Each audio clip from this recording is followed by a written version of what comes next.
అమెరికాలో hurricane Helena బీభత్సం సృష్టిస్తోంది. ఆగ్నేయ అమెరికా ప్రాంతంలో 44 మంది మృతి చెందారని అక్కడి అధికారులు చెబుతున్నారు.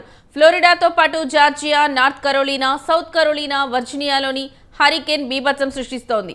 వరదలు ముంచెత్తడంతో అధికారులు సహాయక చర్యలు చేపట్టారు.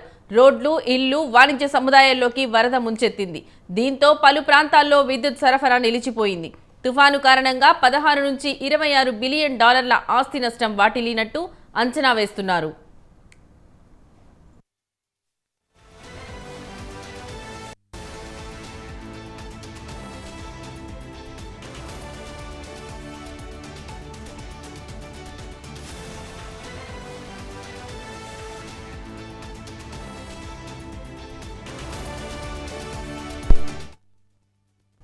హెలెనా తుఫాను కారణంగా దాదాపు 44 మంది మృతి చెందగా అందులో 3 అగ్నిమాపక సిబ్బంది, ఒక మహిళ, నెల వయసున్న చిన్నారి సైతం ఉంది.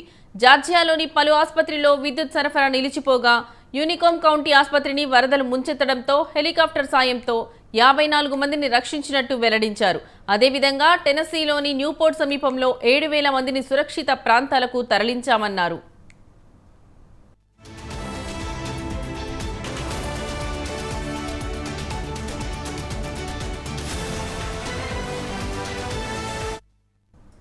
ఫ్లోరిడాలో తుఫాను తీరం దాటేటప్పుడు గంటకు 225 కిలోమీటర్ల వేగంతో గాలులు వీచినట్టు అధికారులు పేర్కొన్నారు.